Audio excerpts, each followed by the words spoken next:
हाँ तो बच्चों, आज हम फिर से आ गए हैं आपको कक्षा 10 का मैथ पढ़ाने के लिए। आज हम पढ़ने वाले हैं प्रश्नावली 1.2 का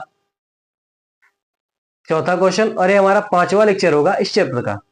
तो देखिए हमारा क्वेश्चन क्या कर रहा है। हमारा क्वेश्चन कर रहा है कि एचसीएफ यानी 306 और 657 का एचसीएफ दिया है 9, और हमें कह रहा है 306 और 657 का हमें क्या करना है, एलसीएम ज्ञात करना है। ठीक है, तो हमारे पास फार्मूला होता है A into B is equal to क्या होता है, H C F into L C M होता है। ठीक है, ए बी जो है वो क्या होते हैं, दोनों क्या होते हैं, संख्या होते हैं जिनका हमने क्या किया, एच सी एफ या फिर एलसीएम निकाला। तो यहाँ पर ये दोनों संख्या क्या हो जाएंगे, यहाँ आप लिख सकते हैं ए बराबर 306 और बी बराबर क्या हमारे पास 657 है। ठीक है, तो क्या हो जाएगा 306 गुणे 657 बराबर 9 गुणे क्या हो जाएगा, एल सी एम हो जाएगा।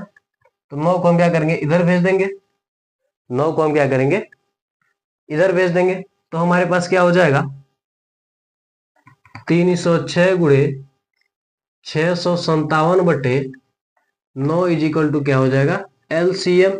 ठीक है, 9 से क्या करेंगे, हम इसको कैंसिल कर देंगे। ठीक है, तो 9 तरीके क्या हो जाएगी हमारे पास 27, 9 तरीके 27, 30 में से क्या होगा 27 घटेगा तो क्या बचेगा 3, और 3 के पीछे 6 36, यानी 9 चौको क्या हो जाएगा 36, यानी क्या होगा 34 गुणे 657 बराबर क्या हो जाएगा, एलसीएम हो जाएगा। इन दोनों का हम क्या करेंगे, गुणा कर देंगे।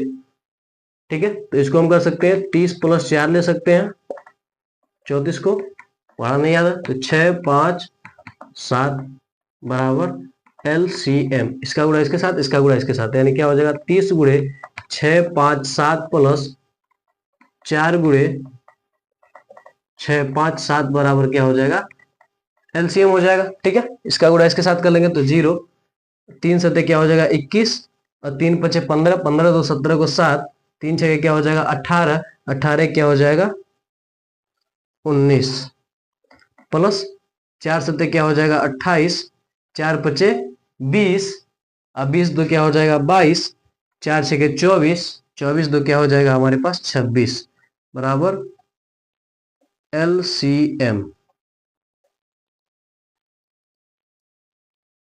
ठीक है, तो ऐड कर लेंगे 0 8 8 2 और 1 3, 6 और 7 13 को 3, 2 और 9 11, 11 1 12 को 2, 1 1 क्या हो जाएगा 2, यानी जो एलसीएम है वो कितना निकला हमारे पास 22 33 8 क्या निकला, एलसीएम निकला। ठीक है, ये जो इसका जो एलसीएम वो क्या निकला 22 33 8 हमारा क्या निकला, एलसीएम निकला। ठीक है, तो आप इसका स्क्रीनशॉट ले लीजिए। बढ़ते हैं हम अगले क्वेश्चन की ओर। फार्मूला आपका ये होता है ए इंटू बी, यानी जो पहली संख्या रहता है उसे ए मानते हैं, दूसरी संख्या को हम क्या करते हैं बी मानते हैं। इन दोनों से जो एचसीएफ निकलेगा इंटू, और दोनों से जो एलसीएम निकलेगा उसको, जब इन दोनों का गुणा करेंगे एलसीएम और एचसीएफ का गुणा करेंगे, और ए और बी का जो जब हम गुणा करेंगे दोनों क्या आएगा हमारे पास, संख्याएं बराबर आएंगी। ठीक है, तो आप चाहे तो एलसीएम और एचसीएफ का गुणा कर सकते हैं कई किनारे, और इन दोनों का ए और बी का गुणा कर देंगे तो आप दोनों को मिला सकते हैं कि देखिए आपका आंसर सही आ, दोनों के बराबर आ रहा है कि नहीं आ रहा है। ठीक है, तो आप इसका स्क्रीनशॉट ले लीजिए। तो हम इसे मिटाते हैं।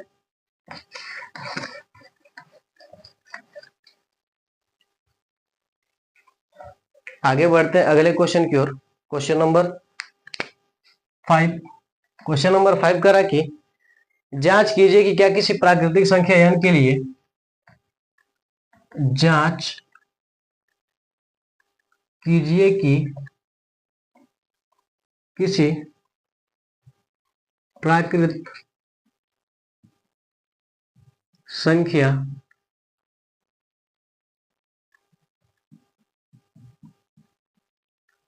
n के लिए संख्या 6 की पावर n अंक 0 पर समाप्त हो सकती है, अंक 0 पर समाप्त हो सकती है।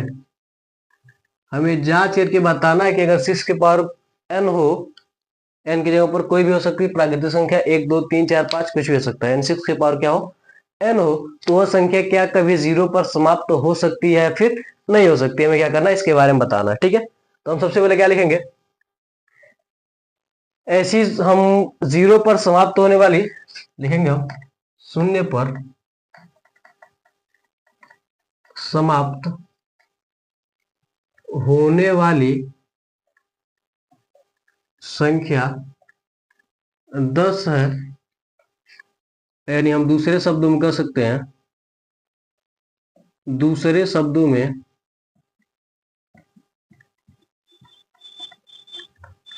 2 और 5 है। ठीक है, यानी कोई भी संख्या है, ठीक है, वह 0 पर समाप्त कब हो जाएगी, कब होगी, ठीक है, कोई भी संख्या है वह 0 पर समाप्त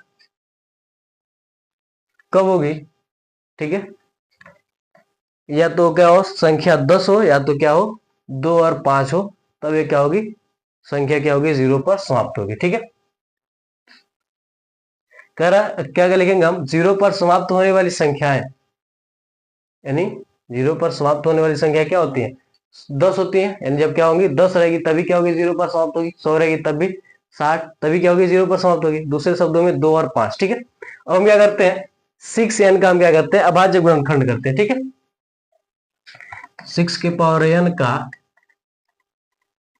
अभाज्य गुणनखंड करते हैं, तो क्या आएगा हमारे पास, 2 इंटू 3 के पावर क्या हो जाएगा, n हो जाएगा, 2 इंटू क्या हो जाएगा 3 के पावर n, यही तो होगा, 6 के पावर n का अभाज्य गुणनखंड क्या होगा, यही होगा। लिखेंगे यहां 5 या 5 के पावर n नहीं है, या 6 के पावर 1 के 6 के पावर n के गुणनखंड में 5 नहीं है, इसलिए 6 के पावर n अंक 0 पर समाप्त नहीं हो सकती है।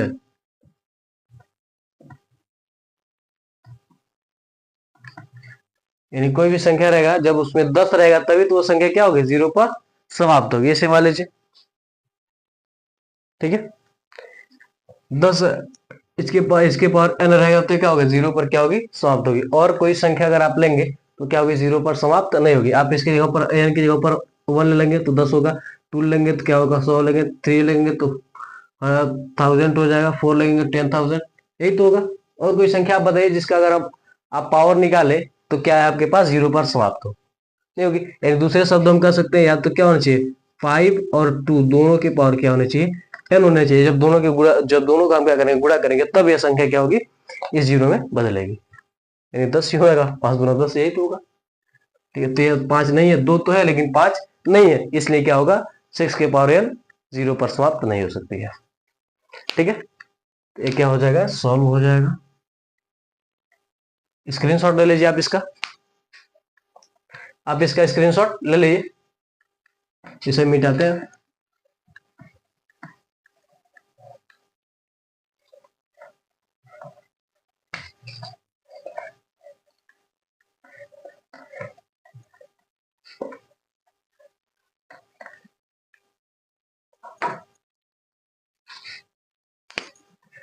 हाँ भाई, आते हैं हम छठे क्वेश्चन पर। क्वेश्चन नंबर 6 कह रहा है कि व्याख्या कीजिए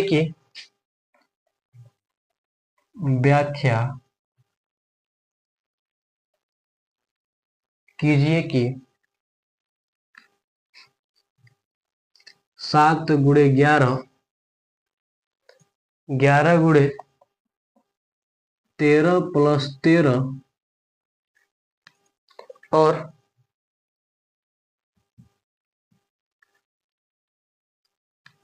7 गुणे 6 गुणे 5 गुणे 4 गुणे 3 गुणे 1, यानी 7 फैक्टर 7 छ 5 4 3 2 1 प्लस 5 7 5 भाज्य संख्याएं हैं।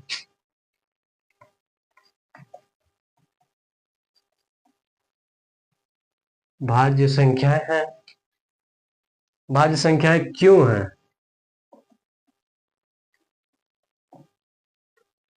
ठीक है, सोल्व करेंगे हम। ठीक है, पाई पारा दोनों को हम क्या करेंगे, सोल्व करेंगे। देखिए दिया हमारे पास 7 गुणे 11 गुणे 13 प्लस क्या हमारे पास 13 है। तो यहां से क्या करेंगे हम, 13 को जब हम कॉमन लेंगे तो क्या बचेगा हमारे पास 7 गुणे 11 प्लस क्या मिलेगा हमारे पास 1 मिलेगा 13।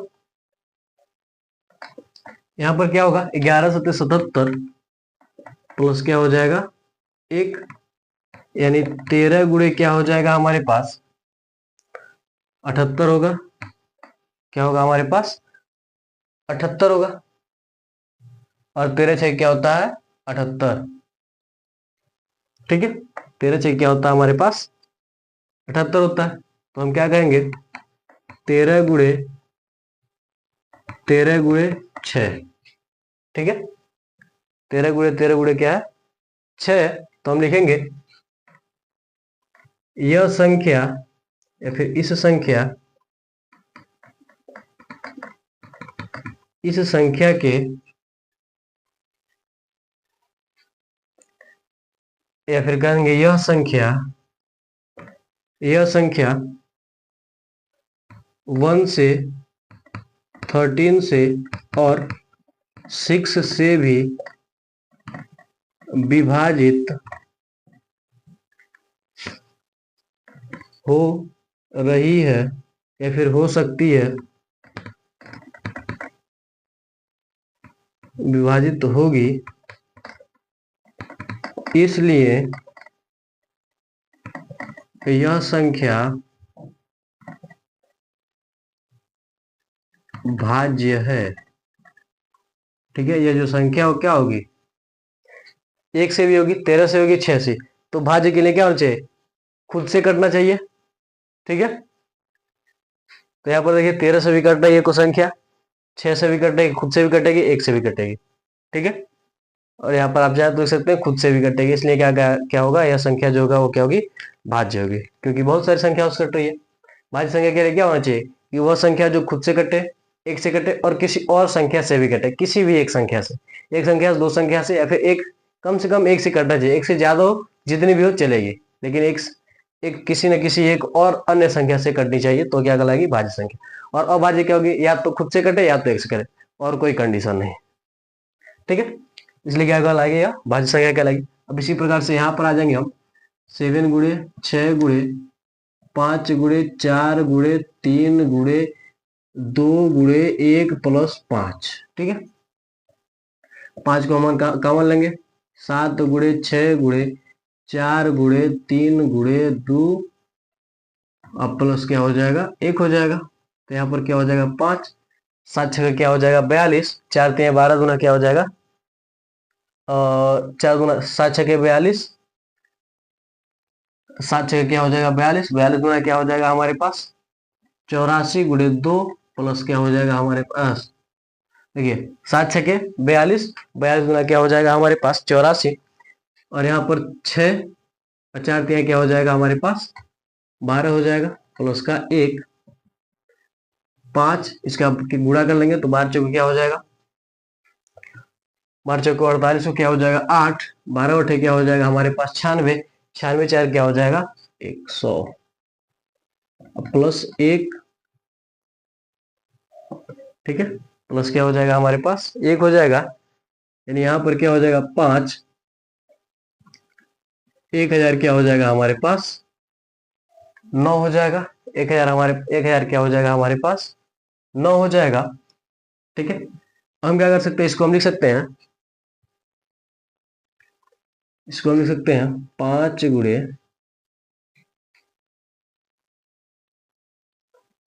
5 गुणे, इसको गुणे के रूप में जब हम लिखेंगे तो क्या होगा हमारे पास 5 गुणे इसको हम लिख सकते हैं 10, 9 1 10, यानी क्या होगा, किससे ये कटेगा,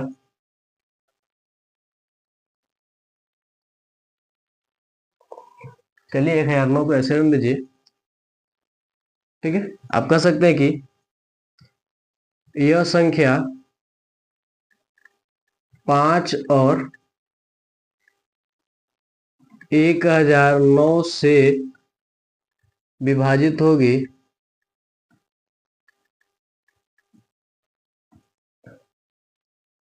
तथा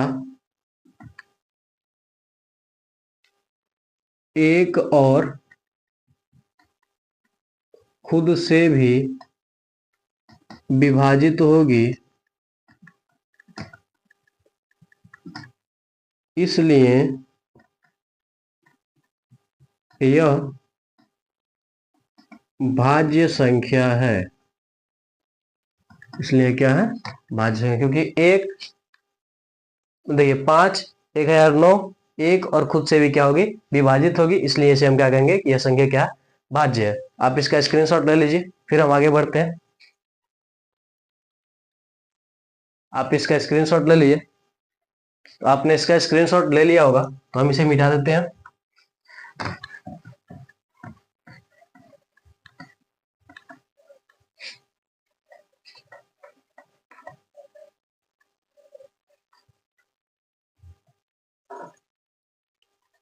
अगला क्वेश्चन देखिए, सातवां क्वेश्चन कर रहा है कि किसी खेल के मैदान में, ठीक है, किसी खेल का मैदान है, ठीक है, चारों वृत्ताकार पथ है, ठीक है, इस प्रकार से क्या है, वृत्ताकार क्या है, पथ है। 2 व्यक्ति हैं, एक का नाम क्या है, सोनिया, ठीक है, और एक का नाम है रवि, ठीक है। तो जो सोनिया है वो एक चक्कर को पूरा करने में 18 मिनट लेती है, और जो रवि है वो क्या करता है, एक चक्कर को पूरा करने में क्या करता है, 12। मान लिया कि यहाँ से क्या कर रहे हैं, ये दोनों दौड़ना प्रारंभ कर रहे हैं, तो एक चक्कर लगाएगा, ये सोनिया जो रहेगी 18 मिनट में यहाँ फिर से आएगी, और जो रवि जो रहेगा वो क्या करेगा, 12 मिनट में यहाँ पुनः आ जाएगा, ठीक है। तो पूछ रहा है कि कितने मिनट बाद क्या होंगे, वे दोनों एक स्थान पर मिलेंगे, ठीक है। यानी मान लीजिए यहाँ से क्या कर रहा है, सोनिया दौड़ी, ठीक है, रवि दौड़ा, यानी कितनी मिनट बाद वो क्या करेंगे, पुनः अपने स्थान पर फिर से वो मिलेंगे, एक साथ मिलेंगे। यहाँ से दौड़ना प्रारंभ किए, तो ये तो रवि रहेगा तो 12 मिनट में, अभी सोनिया क्या रहेगी, कभी यहाँ पर रहेगी, फिर ये कितनी राउंड लगाएंगे, यानी कितने कितने मिनट बाद क्या होंगे, ये दोनों एक साथ क्या करेंगे, एक दूसरे तक इसी स्थान पर मिलेंगे, एक दूसरे के साथ इसी स्थान पर क्या होंगे, मिलेंगे, जहां से वे क्या कर रहे हैं, दौड़ना प्रारंभ कर रहे हैं, ठीक है। तो इसका जब हम क्या करेंगे, HCF निकालेंगे, तो हमारा क्या हो जाएगा, पता चल जाएगा, ठीक है, कि कितने देर तक क्या होगा, ये रहेगा, ठीक है। ए बराबर क्या होगा, 18, और बी बराबर हमारे पास क्या हो जाएगा, 12, ठीक है। तो आप HCF निकाल लेंगे, सॉरी HCF नहीं, हम क्या करेंगे, LCM निकालेंगे, तब पता चलेगा कि ये दोनों संख्या क्या होंगी, कब तक क्या होंगी, मिलेंगे, ठीक है। क्या करेंगे, हम LCM निकालेंगे। 18 और 12 का हम क्या करते हैं, LCM निकाल लेते हैं। 2 से काटेंगे 9 बार, 6 बार, 2 से काटेंगे 9 नहीं कटेगा, 6 कटेगा कितनी बार में, 3 बार में। 3 से काटेंगे 9 3 बार में कटेगा, 3 एक बार में कटेगा, फिर से 3 से काटेंगे, तो ये एक बार में, अभी एक बार, ठीक है। तो इसका LCM जो होगा वो क्या हो जाएगा, 3 गुणे 2 गुणे 2, ठीक है, 3 3 9, 9 2 18, 18 2 36, यानी लिख सकते हैं हम 36 मिनट बाद दोनों उसी स्थान पर मिलेंगे, उसी स्थान पर मिलेंगे जहां से उन्होंने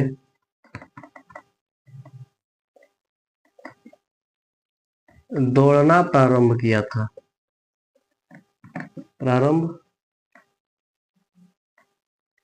यानी 36 मिनट बाद क्या होंगे, पुनः पुनः उसी स्थान पर मिलेंगे जहां से उन्होंने क्या किया था, दौड़ना स्टार्ट किया था, ठीक है। इस प्रकार से आप क्या करेंगे, निकाल लेंगे। तो आप इसका स्क्रीनशॉट ले लीजिए, इस क्वेश्चन का आप स्क्रीनशॉट ले लीजिए। तो अगर ये वीडियो आपको अच्छा लगा हो तो आप हमारे वीडियो को लाइक करके अपने दोस्तों में शेयर कर दीजिए और हमारे चैनल को सब्सक्राइब करके बेल आइकन को जरूर दबा लीजिए ताकि हमारा कोई भी वीडियो आप तक तुरंत ही पहुंचे। तो मिलते हैं अगली वीडियो में। जय भारत।